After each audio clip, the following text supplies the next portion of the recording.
ಶುಭೋದಯ, ನಮಸ್ಕಾರ, welcome to ಯೋಯು Kannada. ಬನ್ನೀಗ ನೋಡೋಣ ಕರುನಾಡಿನ ಪ್ರಮುಖ 5 ಬ್ರೇಕಿಂಗ್ ನ್ಯೂಸ್ಗಳು.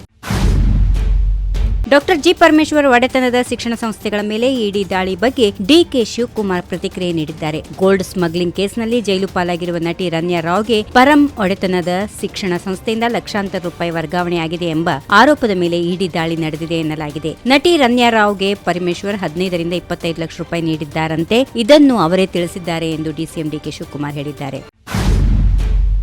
ವಿಧಾನಸಭಾ ಸ್ಪೀಕರ್ ಪೀಠಕ್ಕೆ ಅಗೌರವ ತೋರಿಸಿದ್ರು ಬಿಜೆಪಿಯ 18 ಮಂದಿ ಶಾಸಕರನ್ನ 6 ತಿಂಗಳ ಅವಧಿಗೆ ಅಮಾನತು ಮಾಡಿದ್ದ ಆದೇಶವನ್ನು ಹಿಂಪಡೆಯುವ ಸಾಧ್ಯತೆಗಳಿವೆ. ಈ ಸಂಬಂಧ ವಿಧಾನಸಭೆ ಸ್ಪೀಕರ್ ಯುಟಿ ಖಾದರ್ ಅಧ್ಯಕ್ಷತೆಯಲ್ಲಿ ಸಭಾನಾಯಕರು ಆಗಿರುವ ಮುಖ್ಯಮಂತ್ರಿ ಸಿದ್ದರಾಮಯ್ಯ, ಕಾನೂನು ಮತ್ತು ಸಂಸದೀಯ ವ್ಯವಹಾರಗಳ ಖಾತೆ ಸಚಿವ ಎಚ್.ಕೆ. ಪಾಟೀಲ್, ಪ್ರತಿಪಕ್ಷ ನಾಯಕ ಆರ್. ಅಶೋಕ್ ಉಪಸ್ಥಿತಿಯಲ್ಲಿ ಮೇ 25ರಂದು ಮಹತ್ವದ ಸಭೆ ನಡೆಯಲಿದೆ.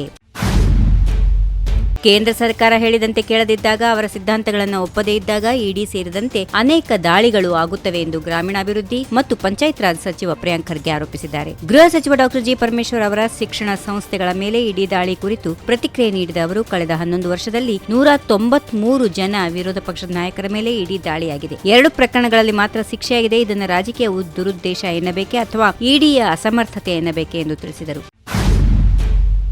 ಎಐಸಿಸಿ ಅಧ್ಯಕ್ಷ ಮಲ್ಲಿಕಾರ್ಜುನ್ ಖರ್ಗೆ ಮತ್ತು ಲೋಕಸಭೆಯ ಪ್ರತಿಪಕ್ಷ ನಾಯಕ ರಾಹುಲ್ ಗಾಂಧಿ, ಸಿಎಂ ಸಿದ್ದರಾಮಯ್ಯ ಮತ್ತು ಡಿಸಿಎಂ ಡಿಕೆಶಿ ಜೊತೆ ವಿಜಯನಗರದ ಜಿಂದಲ್ ಏರ್ಪೋರ್ಟ್ನಲ್ಲಿ ರಹಸ್ಯ ಮಾತುಕತೆ ನಡೆಸಿದ್ದಾರೆ. ಕಾಂಗ್ರೆಸ್ ನಾಯಕರು ಭದ್ರತಾ ಸಿಬ್ಬಂದಿ, ಆಪ್ತ ಸಹಾಯಕರನ್ನು ಹೊರಗಿಟ್ಟು ಸುಮಾರು 40 ನಿಮಿಷ ಗಂಭೀರ ಮಾತುಕತೆ ನಡೆಸಿರುವುದು ಕುತೂಹಲ ಕೆರಳಿಸಿದೆ. ಆದರೆ ಯಾವ ವಿಚಾರ ಪ್ರಸ್ತಾಪವಾಗಿದೆ ಎಂಬುದು ಗೊತ್ತಾಗಿಲ್ಲ.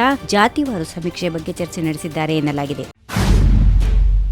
ದೆಹಲಿಯ ಬೃಹತ್ ಕೈಗಾರಿಕಾ ಸಚಿವಾಲಯದಲ್ಲಿ ಎಲೆಕ್ಟ್ರಿಕ್ ಬಸ್ ಹಂಚಿಕೆ ಸಂಬಂಧ ಕರ್ನಾಟಕ, ತೆಲಂಗಾಣ, ಗುಜರಾತ್ ಹಾಗೂ ದೆಹಲಿಯ ಅಧಿಕಾರಿಗಳ ಜೊತೆ ಕೇಂದ್ರ ಸಚಿವರು ಸಭೆ ನಡೆಸಿದ್ದಾರೆ. ಈ ಬಳಿಕ ಬೆಂಗಳೂರು ನಗರಕ್ಕೆ 4500 ಎಲೆಕ್ಟ್ರಾನಿಕ್ ಬಸ್ಗಳನ್ನು ಹಂಚಿಕೆ ಮಾಡಲು ನಿರ್ಧರಿಸಲಾಗಿದೆ ಎಂದು ಕೇಂದ್ರ ಸಚಿವ ಎಚ್.ಡಿ. ಕುಮಾರಸ್ವಾಮಿ ಹೇಳಿದ್ದಾರೆ. ಪಿಎಂ ಇ ಡ್ರೈವ್ ಯೋಜನೆ ಅಡಿಯಲ್ಲಿ ಮೊದಲ ಹಂತದಲ್ಲಿಯೇ ರಾಷ್ಟ್ರದ 5 ಪ್ರಮುಖ ನಗರಗಳಿಗೆ 10,900 ಎಲೆಕ್ಟ್ರಾನಿಕ್ ಬಸ್ಗಳನ್ನು ಹಂಚಿಕೆ ಮಾಡಲು ನಿರ್ಧರಿಸಲಾಗಿದೆ ಎಂದು ಹೇಳಲಾಗುತ್ತಿದೆ.